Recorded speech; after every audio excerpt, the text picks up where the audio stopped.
બધા વાળા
आपको जो है पत्रिका में टाइम तो 10 बजे का दिया है, जो मेन आदमी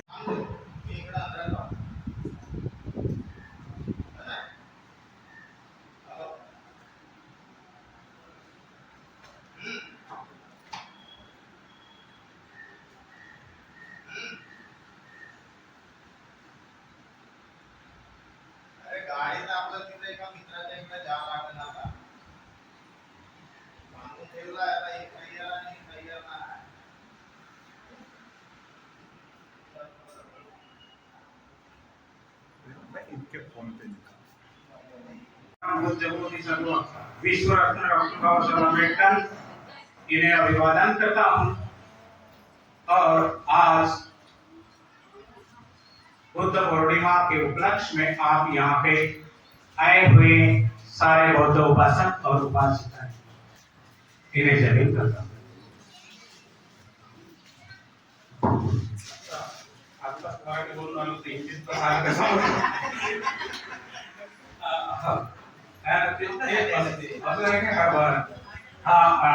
दोनशे 70व्या बुद्ध पौर्णिमेच्या सर्वांना शुभेच्छा। भाई आपण पाहिलं सर्व इथं अष्टमी होते, नवमी होते, जयंती होते, परंतु भगवान बुद्धाची जयंती नाही। हे अष्टमी, नवमी आणि जयंती हा छोटासा शब्द आहे। भगवान बुद्धासाठी तो वापरला गेलेला नाही। कारण अष्टमी कोणाची होती माहिती आहे तुम्हाला? अष्टमी जन्माष्टमी त्या नामदेवची। नवमी त्या रामनवमी त्याची त्या रामाची, हे आपल्याला माहिती आहे ना याचे शब्द। आणि जयंती हनुमानाची, आणि याची कोणती जयंती नाही म्हणजे याची जयंतीच पाहिजे झाला। जसा पहिला झाला तसाच शेवटपर्यंत राहिला तुम्ही पार कधी कपडेच दिले काय म्हणून त्याची जयंती। परंतु हा जयंती हा छोटासा शब्द आहे, तो भगवान बुद्धासाठी वापरत नाही। भगवान बुद्धासाठी वापरतात बुद्ध पौर्णिमा। आणि ही अष्टमी नवमी ही अपूर्ण वाटते। जेव्हा सिद्धार्थाचा जन्म झाला तर त्या दिवशी वैशाख पौर्णिमा म्हणजे पूर्ण। आणि ज्ञान प्राप्त झालं भगवान बुद्धाला त्याही दिवशी पौर्णिमा उरुगिला। कुठं ज्ञान प्राप्त झालं? उरुगिला जसं गयाजवळ उरुगिला आधी पौर्णिमा। आणि जेव्हा कुशीनगर ज्याला म्हणतो 200 वर्षाच्या अंतरामध्ये तथागताचं महान विद्वान झालं तेही पौर्णिमा।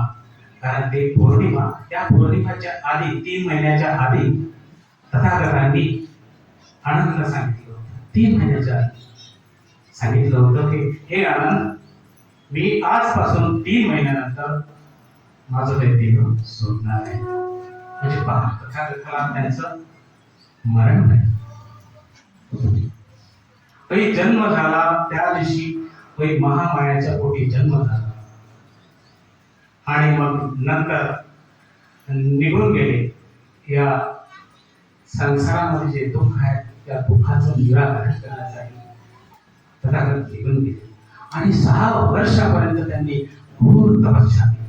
6 वर्षापर्यंत त्यांना बाकीचे जे काही लोक त्यांच्यामध्ये मिळाले. परंतु 6 वर्षापर्यंत 6 वर्षानंतर नाही मग गुरुविलाला भेटले आणि इथं 40 पर्यंत अशी पूर्ण तपस्या केली. माराने त्यांच्यावर भरपूर मार केला. मार कारण आपण हे काम करून दम मोह मत्सर याला आपण काय म्हणतो रिपू म्हणजे शत्रू म्हणतो ना याला. परंतु ते त्याला आपण आपल्या या बौद्ध धर्मामध्ये मार, कारण जेव्हा ते बसले होते बोधी वृक्षाच्या खाली तेव्हा या माराने भरपूर मार केला त्यांच्यावर. म्हणजे त्यांना जे काही एकाग्रता त्यांच्यामध्ये होत होती ही मार म्हणजे माहिती आहे ना तुम्हाला. आपल्याला सर्वसाधारण लोकांना मार म्हणजे माहिती आहे. मार म्हणजे समजा तुम्ही आपण ध्यानस्थ बसलो, जसे आता तुम्ही विपश्यनाला जाता, विपश्यना गेल्यानंतर तिथे बसल्यानंतर तुमचा दिमाग इकडे तिकडे हे ध्यान जाते आणि ही मार होईल. ती मार आपल्याला भडकवते बरोबर. त्या मारावर विजय करण्यासाठी भगवान भगवान बुद्धाला जिन सुद्धा म्हटलाय. जिन जो शत्रु पर विजय प्राप्त करे ऐसे जिन निघून गेले राजपाट सोडून आणि तिथं ज्ञान प्राप्त केले. जास्त वेळ नाही घेतला कारण इकडे मला पहिलेच खातीनं सांगायला 2च शब्द बोल. आता बोलायचं असतं एवढा मोठा त्योहार आहे आपला बरोबर आहे.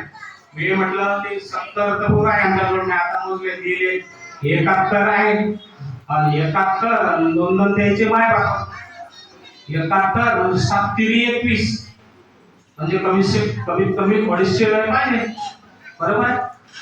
आता 250 लेकर तर आहे नाही मला इथं 3-4 दिसून नाही कोणाला काय का. पण आता जे काही पारितोषिक इथं वितरण करणार आहे तर त्याच्या अविभावकांना घेऊन जायचं बरोबर आहे. कारण मग नंतर मग आम्हाला एक कार्यक्रम अजून त्याच्यासाठी करायला लागेल की आता पोरं आलेच नाही मग काय करायचं. आपण त्याची पारितोषिक आणलेस मग त्याच्यासाठी काय करायचं. जे काही अभिभावक आई वडील किंवा जे नाते रिश्तेदार आले असतील त्यांनी आपल्या मुलाबाळांचे घेऊन जातं. काय मॅनेजर बरोबर. तर हे काकांनी सांगितलेला प्रश्न तो बिलकुल बरोबर आहे. कारण काहीतरी म्हणजे पाहिजे असेल त्यांनी जे सांगितलं एक तर म्हणजे आज पहिल्या वेळेस तुम्ही बोलले चांगलं वाटलं. काकांनी सांगितलं बरोबर ते तुमच्या विहारामध्ये गेल्यावर तुम्ही रोज त्याला स्टेजवर बोलून खूप हात करता ते विहारात नाही तुमच्या घरात घुसणार नाही घेऊन पहिले तिथून सुधारणा करा. तुम्ही त्यांना स्टेजवर बोलायचा जो आपल्या शत्रू आहे तो तुमचा संविधान समाप्त करण्यासाठी इथं आहे उभा आणि त्या लोकांना तुम्ही स्टेजवर बोलवता मान सन्मान करता सत्यानाश केला तुम्ही मुवमेंटचा. अशा लोकांना ओळखा तुम्ही. हे समाजाचे शत्रू आहेत. समाजाचे शत्रू कोण म्हणते आंबेडकरांची मुवमेंट मागे चालली पुढे चालली. अरे हे तुमचे शत्रू बसले त्याच्यात. आता तो ज्या दिवशी शिजाय बदला होता त्या दिवशी खूप गर्व वाटलं. माहिती आहे ना खूप गर्व वाटलं होतं मला की चल ठीक आहे त्याच्या लग्नात मी होतो.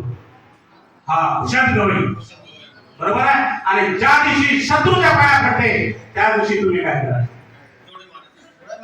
मग यांना जोडे मारायचे. असे कितीही मोठा माणूस असतो त्याला जोडे मारायचे. म्हणून म्हणतो का आपल्या कार्यक्रमामध्ये हे लोक नाही मनोवादी नाही पाहिजे.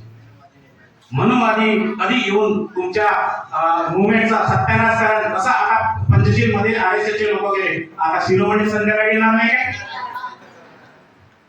शिरोमणी कोण कोण विरोध करणार आहे कारण ते सर्व लोक विरोध करायचा.